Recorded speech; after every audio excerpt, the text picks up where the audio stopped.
So many of us focus on the end result, some noble goal we wish to pursue. And while there's value in knowing where you're going, my guest today makes the case for measuring your success in the smallest unit of measurement possible. Most of you know Aubrey Marcus, founder of Onnit. He is back again today to talk about how he has managed to build so much success in his life. Today we talk about the key to starting your day off right, the benefits of unconventional training, napping, supplements, weird lunches, and how to own your day and own your life. You're a man of action. You live life to the fullest, embrace your fears, and boldly chart your own path. When life knocks you down, you get back up one more time, every time. You are not easily deterred or defeated. Rugged, resilient, strong. This is your life. This is who you are. This is who you will become. At the end of the day, and after all is said and done, you can call yourself a man. Gentlemen, what is going on today? My name is Ryan Mickler, and I am the host and the founder of Order of Man. I hope all is going well for you. It's certainly going well over here at Order of Man headquarters, which happens to be a spare room in my basement, but it's amazing. It's amazing to me how much we have grown over a few short years. It's a testament to the much needed information and resources that we're putting out into the world today. It is a message of masculinity. It is a message of how much we as men are needed in society today, and it's a message of stepping into the calling of protector, provider, presider in our lives and the lives of the people that we have an obligation, responsibility to serve. So I'm glad that you are here. Guys, we've got some amazing guests. Anybody who's been around for any amount of time knows that. If you're just listening for the first time, we've got guys like Jocko Willink, Lewis Howes, Tim Kennedy, Grant Cardone, Andy Frisilla, Aubrey Marcus today as a repeat guest, and so many more amazing men. My job is to unpack some of their wisdom and their experiences, deliver it to you so that you can implement that stuff in your life. Now, before I get into the introduction of Aubrey and, of course, the show today, I've got three quick things that I wanted to make mention of and give you just a couple of quick announcements. Number one, a lot of you guys didn't know that we actually have a Order of Man store. We've got shirts, we've got hats, we've got patches, we've got journals, we've got battle plans. You name it, we've got it over there. And we just brought online a couple new shirts and a couple of new hats. So if you haven't checked out the store yet, head to store.orderofman.com, store.orderofman.com, and you can see what we've got.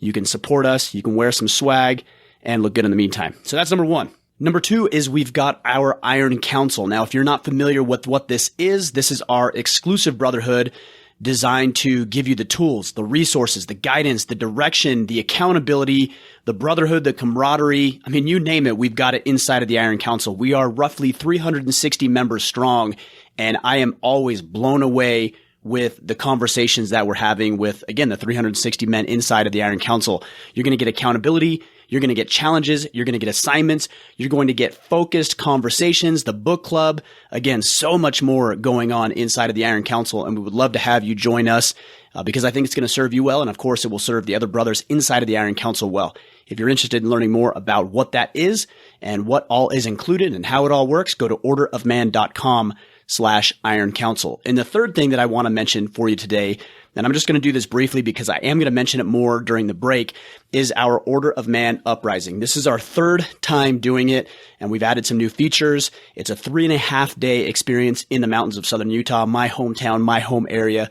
All you have to do is get to Las Vegas from May 3rd to May 6th. May 3rd to May 6th, 2018. You get to Las Vegas, we pick you up, we shuttle you to the mountains in the cabin that we have, and from the minute that you hit the ground, we are running, doing physical activities, mental tests, and so many more experiences, activities, opportunities, whatever you want to call them, to expand your physical, mental, emotional intelligence, and then, of course, give you a new framework, a new foundation for the way in which you operate in your relationships, your business, your health, your bank account, your life in general. It's an amazing experience. I want to have you there. If you're interested in the details, and again, we're going to talk more about this during the break, but if you are interested in the details, head to orderofman.com/uprising, orderofman.com/uprising. Do it quick if you are interested. We only have 10 spots as of this recording, and those will sell out. Guys, those are the announcements that I have for you today. Again, we've got the store, we've got the Brotherhood, the Iron Council, and then we've got our Uprising coming up May 3rd through 6th, 2018. Now, let's get on to the conversation. Let me first introduce you to Aubrey. This is a repeat guest. He came out with a new book, Own the Day, Own Your Life. and I saw it come available. I knew I had to contact him, reached out to him and his team, got him on the podcast immediately, and looking forward to this conversation. I know you're going to get a lot from it. Again, his name is Aubrey Marcus. He is the founder of Onnit. Onnit specializes in food supplements, equipment, nootropics, and apparel. The more I get to know this guy, the more I'm intrigued about how he produces results in his life and the we'll call him interesting, maybe even sometimes strange way in which he experiments with every facet of his life. He's a multi-sport athlete, a philosopher, a podcaster, a business owner. He's now an author and somewhat of a scientist, if you will, when it comes to achieving total human optimization in his own life and the millions of people he's working hard to inspire. Aubrey, what's going on, man? Thanks for joining me on the show today. Happy to be on here again, my man. Yeah, round number 2. I'm looking forward to this because you've got the new book coming out, Own the Day, Own Your Life. I'm really excited about the work you're doing. And what I enjoy most about the book and reading it is it's really practical. You know, there's a lot of books out there that are mindset and 30,000 foot view. And I think there's a time and a place for that, sure. But at the end of the day, what I really like about this is there's like very practical tips that anybody can implement right now to get going with their life. Yeah, that's the idea. I mean, we wanted to have this overarching theme, which is an entire day, all of the interconnected things that you do in that day, but give people a super practical manual like, all right, what do I do right now? What do I do within the first 15 minutes of waking up? What does my breakfast actually look like? What are the tools I need to bring with me? Trying to accomplish both of those things. It was ambitious, but I'm really proud of the work that we were able to put together. You use the word interconnected, which is actually something you talked about right up front in the book. And it actually stood out to me because I think it's very easy for us as guys to isolate components of our life. Like, I'm going to work out and then I'm going to do this, and then I'm going to eat right and then I'm going to do this. And there's these separate components, but you make the case that it's all integrated, that it's all connected, and it should be like that. The day is the basic indivisible unit of our life. That is the cycle. We wake up, we live the day, and then we go to sleep, and then it resets. That's why there's movies like Groundhog Day or Live, Die, Repeat, that one with Tom Cruise. I think I got that title right. But anyways, it's always about the day because that is that natural reset that we have. That is the 24-hour circadian rhythm. So to kind of bifurcate the day and say that these things don't connect is really just false, because how you wake up is going to change your circadian rhythm, is going to change your energy, is going to change what you're drawn toward, how early you want to grab that caffeine, which is going to change whether you want to work out or not, which might change whether you want to have sex or not, which might change whether you have a good sleep or not. So the only way to tackle real transformation in my mind is to just look at that basic indivisible unit and say, all right, how can I level up one day? And then how can I do that repeatedly? Yeah, there's this quote that actually I'm reminded of as you talk about this. It's from Gandhi, and it says, "Each night when I go to sleep, I die. And the next morning when I wake up, I am reborn." And I like that. It stands out to me because it is an opportunity for everybody to wake up and not be defined by who they were in the past or who they were yesterday, but who they decide to be right now from the minute that alarm goes off on their phone. Yeah, that's a huge piece of this because you have to forgive the past. That's a major part of actually the last chapter of my book is talking about, all right, you have all of the tools now, but in order to implement those, you have to forgive yourself of yesterday. You have to realize that Heraclitus quote, "No man steps in the same river twice," because it's not the same river and you're not the same man. You waking up today is not the same person that even went to bed the night before. Your cells have turned over. Your thoughts have turned over. You've learned from all of the things that happened. You've gained from that experience. You're not the same person. Sure, you have some same traits, some same characteristics. You're in largely the same body, occupying largely the same space. But when you decide to be different, you are different. That's the beauty of being a human being. So you have to forgive the past and realize you deserve to be the type of person that can change, that can be that individual that you want to be. And that starts with that forgiveness of the past. So that is the last chapter of the book. You talk about bringing it home, forgiveness. You talk about ethos, visualization. So I guess my question is, if somebody's listening to this or wants to pick up a copy of the book, is it starting there first? I will decide to change. I will change my ethos. I will visualize. I will forgive myself. Or is it just taking these little simple steps from waking up and drinking some mineralized water like you talk about, and that's where it starts? It's a little combination of both, because you can be fired up and not know what the fuck to do. That's not really going to do you that good, because you'll have all this inspiration and you'll be like, yeah, I'm going to go crush it. I have no idea what I'm crushing, but I'm going to go crush it. Sure. And then it may not actually have a lasting impact because that inspiration will fade because you won't see actual progress happening because you won't know the actual steps. So you need part of that motivation, part of those mental practices mixed with these physical practices that are actually going to have substantial, tangible meaning and difference in how you feel on a day-to-day basis. And I think this book really does a good job blending both of those, giving you the motivation, that kind of fire to go get this done, while also telling you, all right, these are the things that are going to make the biggest damn difference. I want to get into this from a tactical level because there's so much, again, practical information on this. But before we get into that, I'm really curious how this changed around for you. Because if I remember correctly, I don't remember the age, maybe 30, 35 years old. This wasn't you. This is kind of where you had an awakening and you thought, I've got to do something different with my life. Can you walk me through that? Yeah, I mean, a lot of this was before I started Onnit in my late 20s. I was pretty depressed. I was pretty anxious. I don't have a big fitness transformation story because I retreated to fitness as the one solace. It was like the one variable that I could control.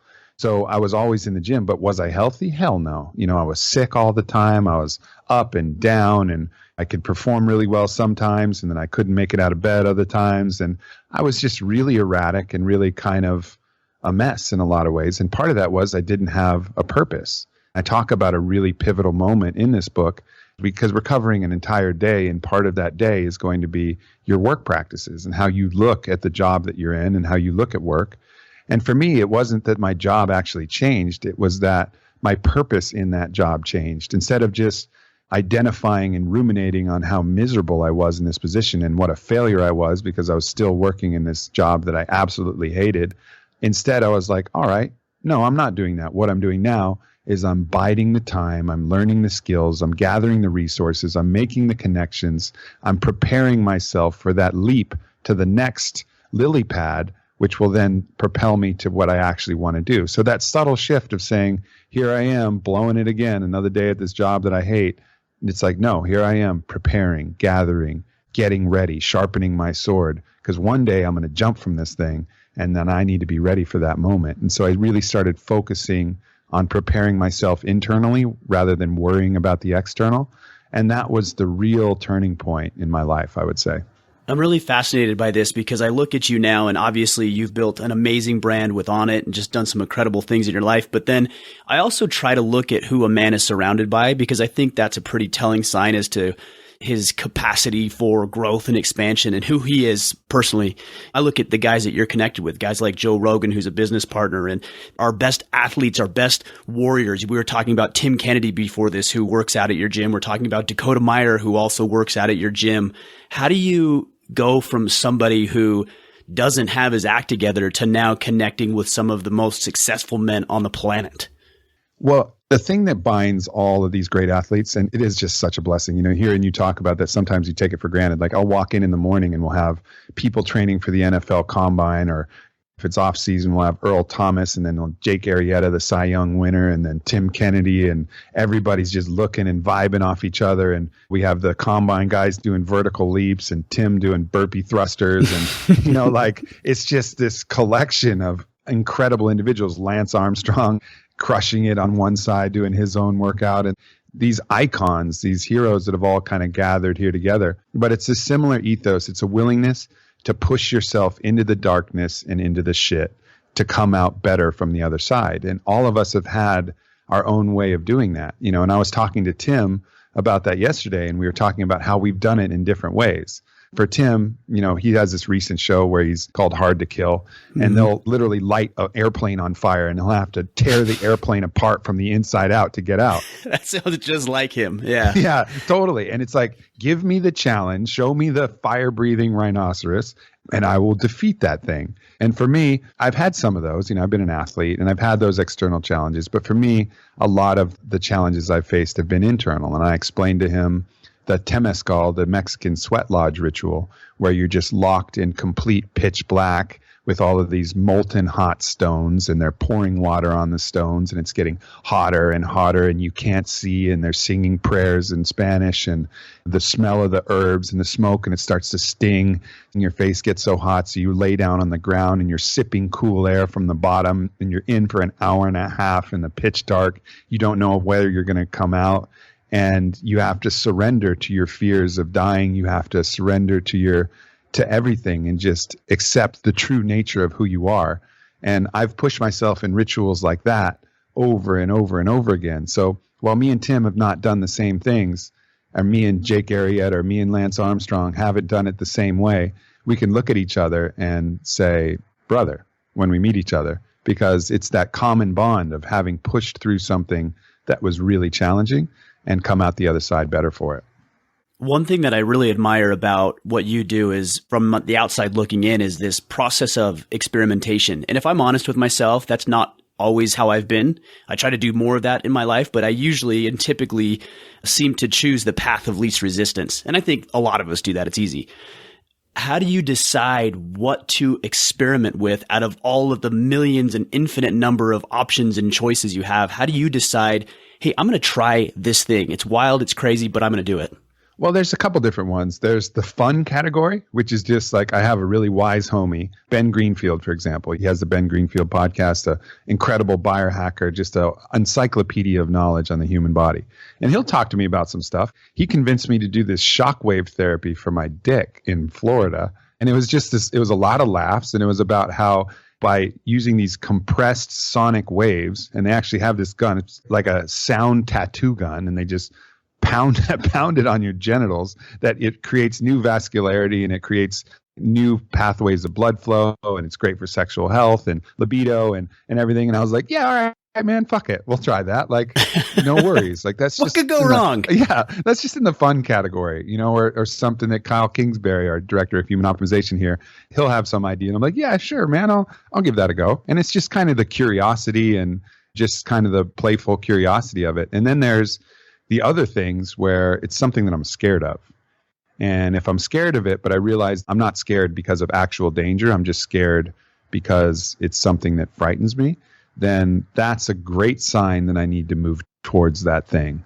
So, you know, I use both my natural curiosity in some aspects, and then I use fear as an ally to tell me what I need to point myself towards. I like that you talk about discernment, because I think it's very difficult on a primal level for us to distinguish between what will kill us and what's just going to push us outside of our comfort zone a little bit. Yeah, it is and it isn't, because I think deep down we know what is fear and what is self-preservation.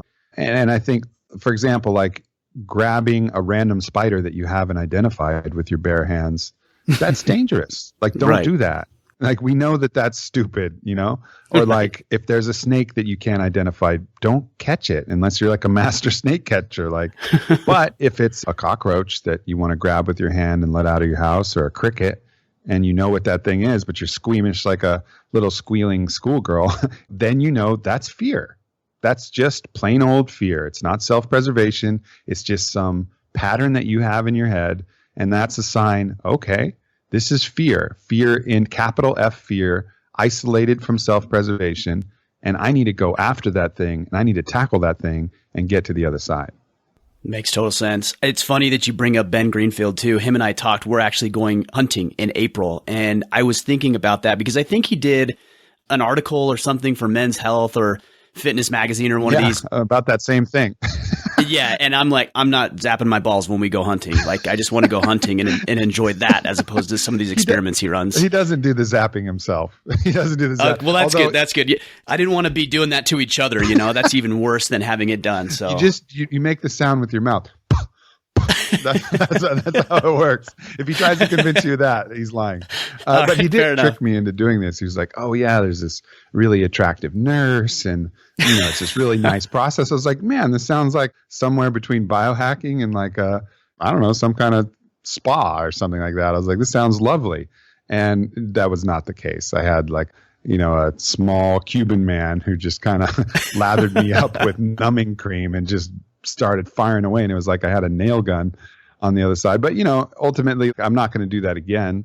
But do I regret it? Hell no. I'm happy to have that experience. It's a funny story. You know, it had some moderate benefit and all good. You know, I'll chalk that up to a cool experiment that I get to tell that story and have some laughs about. Well, let's shift gears here a little bit. I want to break down how this book is laid out. So you talk in each of the chapters, you go through segments. So the first part of this is getting owned. And I know what this is like, man. And I know that everybody listening knows what this is like, knows that when life has them versus they having life, if that makes sense. So you have that, then you have owning it.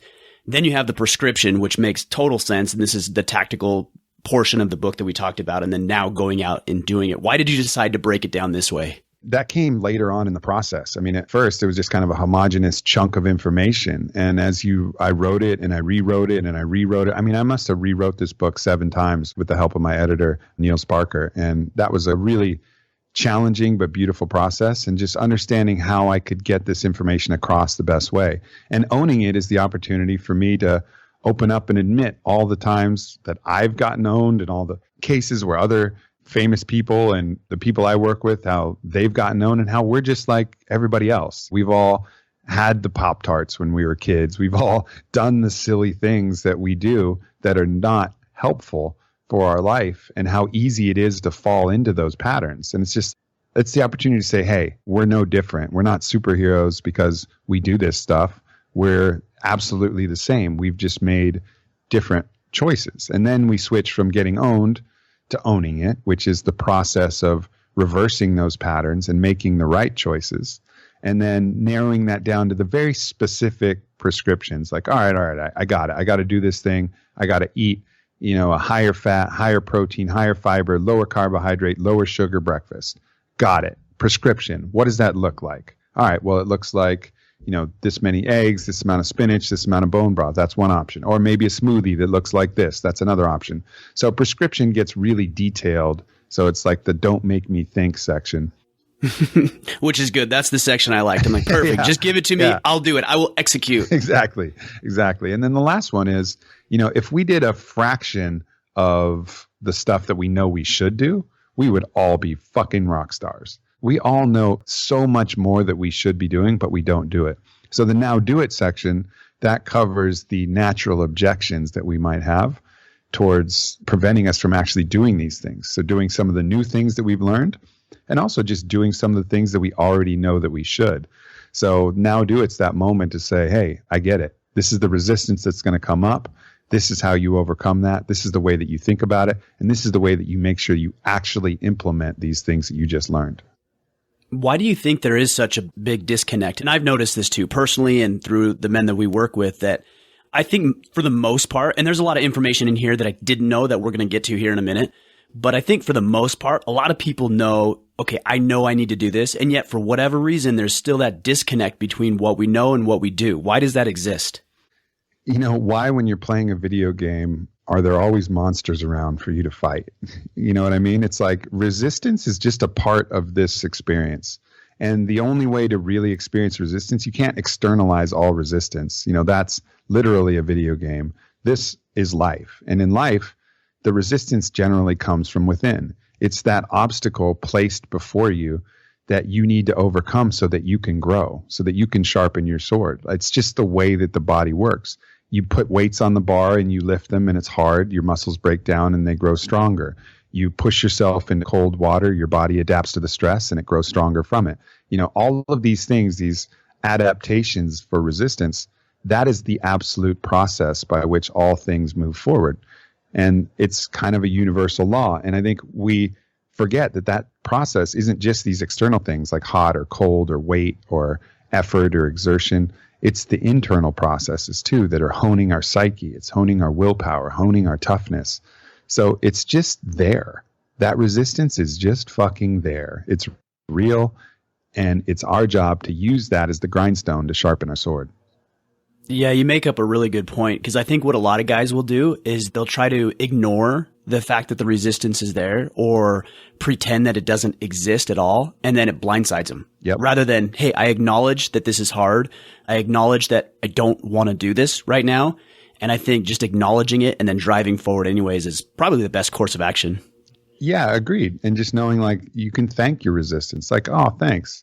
This is hard. So that means that this will be valuable for me. That means that I'll get something out of this. Sure. And it's just a shift in mentality.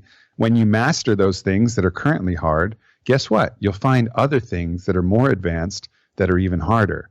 and then you conquer those. And that is the path to mastery. And that's the path of mastery, so that when you go meet Lance Armstrong or Tim Kennedy or one of these guys, and you look them in the eye, they'll read that on you. They'll see that in your character, in your soul. It'll be like, oh, this is the guy who's consistently come up against resistance and consistently done his best to overcome it.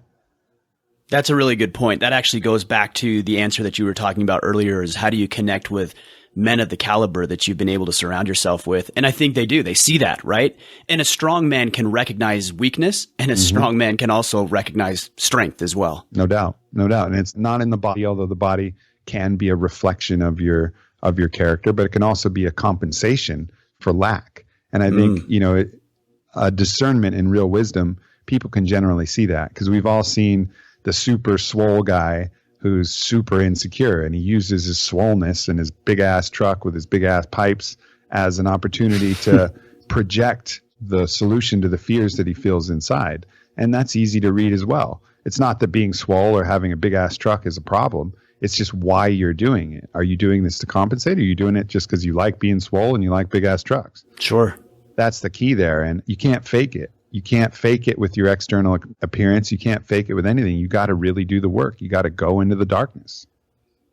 So how did you decide? I don't know, I didn't count them, but there's probably 15 to 20 unique things that you can be doing on a daily basis. How did you narrow it down to these select few that you chose to put in this book? Well, there's 16 chapters, and roughly, we have roughly 16 waking hours. It doesn't go hour by hour, but I kind of liked that symmetry of there's 16 waking hours in the day. There's 16 chapters. This is what an average weekday for the average person might look like. This is a day that you could repeat over and over and over again. So it includes the commute to work. It includes the processes at work. It includes the training in the day, sex, all of the different things that might happen, connection with your family, connection with your friends, all the things that you would want in a duplicable, repeatable, complete own day. It just kind of laid out in that process. And, I really tried to be as comprehensive as possible. This isn't one of those special, like there's days where you fast and you're preparing for ceremony. Well, that day is an aberration.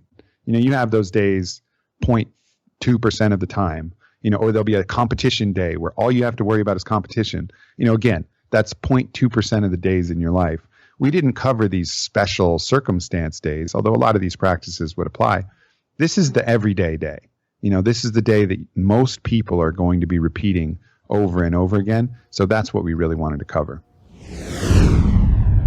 Guys, by now you've heard me talk about our 3.5-day experience in the mountains of southern Utah, but the question remains, have you signed up yet? This will be our third uprising experience, and again, it's designed to push and test you on every facet of your life.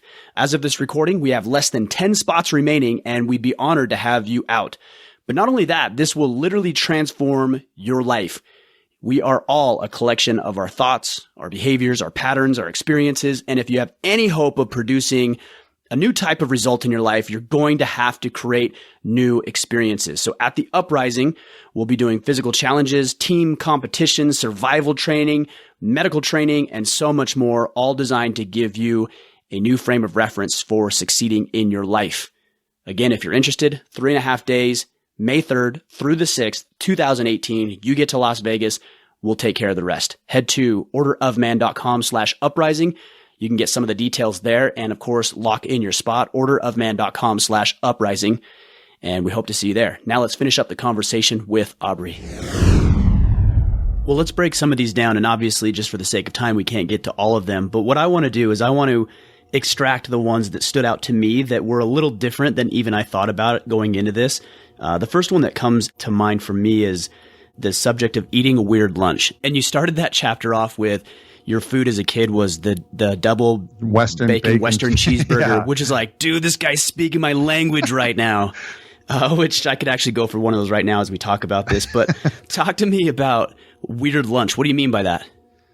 There's like 12 foods that comprise like 90% of the Western diet. And that leads to a lot of problems because in general, we're scavengers that are hunting and going out eating, not just the steak part of the animal, not just the backstrap, or not just the haunches like we eat now in most of our ground beef and most of our steak, but we would eat the organ meats, the liver, the kidneys. We would eat all of the different parts. We'd boil the bones and get the marrow out. We would consume the animal in its entirety, certainly not separating out the fat. I mean, the fat was coveted, right? And then all of the things that we would forage, weird herbs and berries and tart things and bitter things and anything that we could get our hands. Salt was obviously super prized.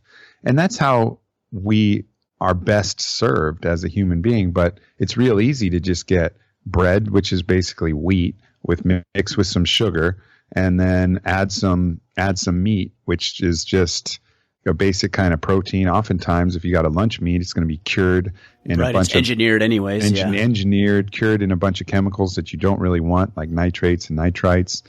And so we'll have the same thing over and over and over again. And that ends up weakening our gut microbiome. It ends up weakening our immune system. It creates nutritional deficiencies. So the weirder the variety of food that you can eat, the better off you're going to be, not only for your gut biome health, and there's some great studies in there for that, but just for your overall covering your nutritional basis. The body is like, think of it like a home improvement store. If your body's your home, you need to stock the shelves with all the different tools so that when your body needs that thing, that enzyme to make that chemical reaction, that vitamin, that mineral, it can go to the shelf and it can find it. And if it doesn't find it, the body's creative. It'll use duct tape and a caulk gun and it'll figure it out, but it's not going to be the optimal solution. So the weirder the lunch you can eat, the better off you're going to be supplying your body with those nutrients. I think the argument to this, and whether it's valid or not is irrelevant, I still think it's the argument, is that it's just not convenient, and that it's more convenient to eat the junk that we know we shouldn't be eating. Do you find that to be true? Well, it depends on how you define convenience. Like, is it convenient to be sick? Like, how inconvenient is it to be sick? Pretty fucking inconvenient. Absolutely. And at the point that you're sick, like if you had to say, all right, all I had to do was go back in time and spend an extra 5 minutes a day with a simple meal prep, or make a few different choices in my lunch, and I could do that and I wouldn't be sick right now. And that's all I had to do. Every one of us would be like, yes, I'm in. I'll take that deal. But we don't do that proactively. We would do that retrospectively and be like, yeah, for sure I'd do that. But proactively, we have the opportunity to do that all the time. There are people who just don't get sick. Like Paul Chek. You meet that guy, he just hasn't gotten sick in the last 20 years. Why? Because proactively, he's making really good fucking choices all the time. And that's the type of person that we can be, but we have to do it in a proactive manner, not in a reactive manner, like, oh man, I'm feeling like shit, or oh man, I'm super sluggish, or oh man, I'm in pain, or I'm sick. That stuff is the stuff that's really inconvenient. Yeah, it's easier to get a sandwich maybe from Subway than to go out to your local kind of fresh place or your salad bar and put a bunch of weird shit into a salad. It is easier to do that. I'm not going to argue with that, but you pay the price later. And so a little bit of time and a little bit of care is going to make up a big difference later. So I know we're going to bounce around a lot here, and Sure. I wish that we could focus on one thing, but I want to bounce around because I want to cover as much ground as we possibly can. And guys, as you're listening to this, just go get the book, because there's so much more than we can talk about right now. And I'm only covering a very narrow section of what we're talking about here, but I want to move into training. So I've been following you and Onnit for probably 4 or 5 years now. And one thing that's always stood out to me is you guys have a lot of fun in the way that you train, from battle ropes to kettlebells and sandbags and maces and all your functional movement stuff, which I think I just watched a video that you partnered with JP Sears on functional movement. I think it was. Such a funny video. Anyways, talk to me about this unconventional approach that you are taking to your training. We're really just looking at the body and then adapting training to it. I think really it's gone the other way, where people have had a training style and then tried to force the body to adapt to it. And I think that's the way with a lot of Olympic lifts. It's like, well, we figured out how to make these things called barbells, and now let's figure out things that the human can do with the barbells. So it's actually gone backwards, whereas these other tools, it's more like, all right, let's figure out how the human body works, and then let's find tools that actually work with the human body to be optimal. Now, it's not that barbell movement isn't a part of our platform. It is. But it's about using those tools in a way that works with the body versus forcing the body to adapt to something that the body really doesn't want to do and can cause the body to break down faster and actually be deleterious to total overall strength and durability rather than building that strong foundation. Because most of us don't need to be at this incredible peak level of fitness. We just need to be able to move around. We need to be able to not be out of breath when we have sex or run around with our kids or play with our dog. We need to be able to fight off someone if we absolutely have to, or run away from something if we need to. We need basic stuff to really explore and live this life the way we want.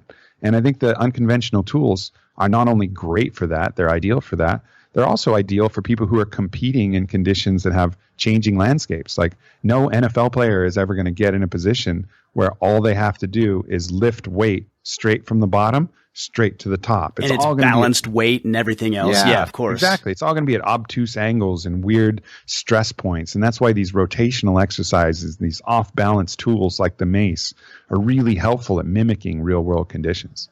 Yeah, I know this is a funny example, but it almost reminds me of Rocky versus Drago, right? Where the way that they're training in the gym is one's very calculated and the other's like, I'm just going to use what I have and what's available, right? Yeah, exactly.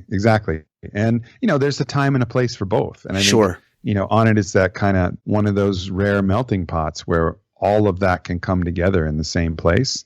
Certainly a steady diet of unconventional fitness is really what we've found to be most effective. Let's move into the idea of a power nap, because I think that a lot of people have heard how productive this can actually be, but I think very few people are actually doing this, including myself. Sometimes it's just hard. I've got a lot to do. And so for me to take 5 or 10 or whatever minutes to do that is a difficult thing for sure. Yeah, there's a couple really costly myths that we've been told. And one of those myths is that dietary fat is bad for you. Another myth is that you need 8 hours of sleep a night. If we follow those things, we're going to be fucked up for different reasons. For one, on a nutritional basis, obviously subbing in sugar and subbing out dietary fat has caused probably the biggest health epidemic of our lives.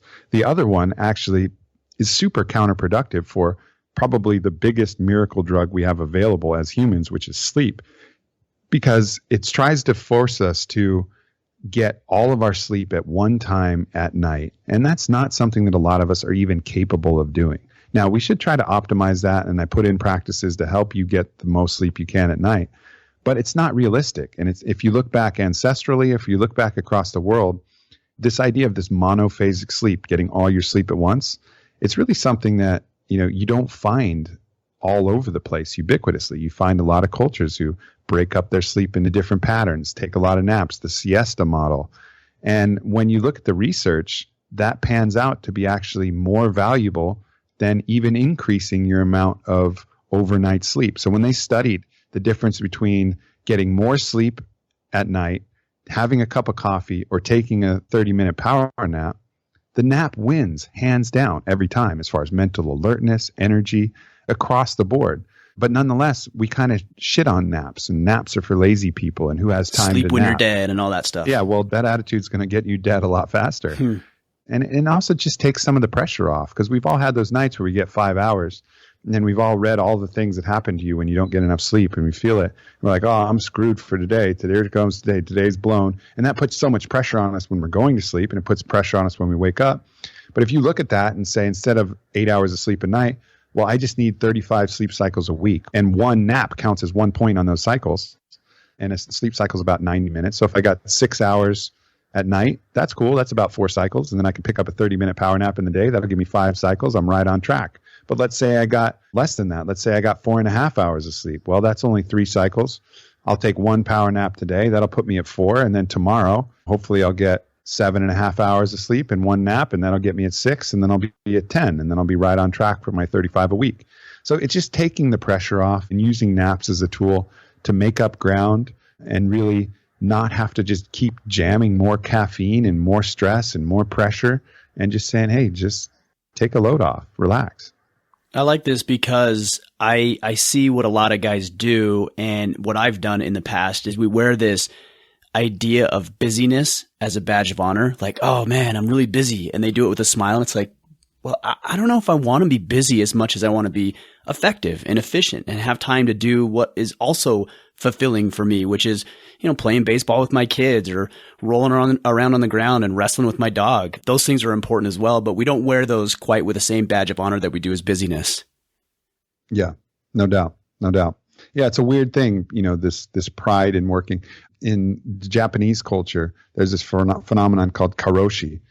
It's a form of suicide in which a Japanese businessman will die from overworking and die right there at his desk. And I make the joke in the book that when it comes to honorable suicide, no one fucks with the Japanese. That's like an art they've mastered, but it's tragic. They're trying to show their commitment to the company and their commitment to the working man's ethos, this kind of modern Bushido, by literally working themselves to death at their desk. It's a weird type of thing that we've developed, that's part of, our modern warrior ethos, but it's misguided. It's not about the time and effort and burning yourself up because your work product's going to be shit. It's about doing the right amount so that you're producing excellent work and you have the flexibility of mind and thought to keep that sustained and also live a dope life. Yeah. Well, we're bumping up against time. Just for the sake of being a little bit more fulfilling on this, I just want to talk a real briefly and just maybe cover some of these other points. I mean, we've got hydrate, power shower, polar plunge, reset and reconnect, dinner like a king, more and better sex, turning off, tuning in. All of these topics are so important. And I wish we could get to all of them. We can't just for the sake of time. But guys, again, I mean, it's just a powerful book and so much good information in here. Aubrey, as we wind down, is there anything that I should have asked you that I didn't, or a topic that you feel like is worthy of covering? No, the book really tries to run the full spectrum. I just encourage people to, check out the webpage, ownthedaybook.com. We're going to be offering a video companion to the book and a couple other different products that help guide you along with that. And I just encourage people to check it out. I can really, with all confidence, say that there's not a person who could read this book and not have it benefit their life in some way. Right on. Well, as we wind down, and I did prepare you a little bit for this, is the question, what does it mean to be a man?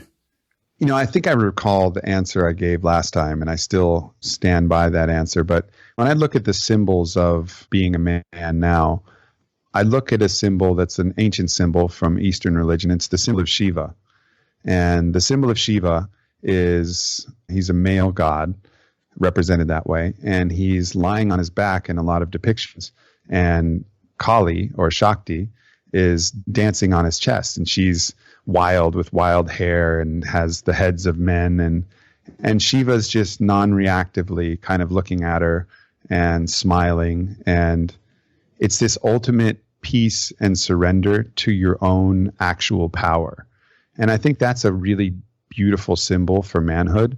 There's a time when you need to be like Tim Kennedy and be an outright actual hero and actually step in and do some physical work.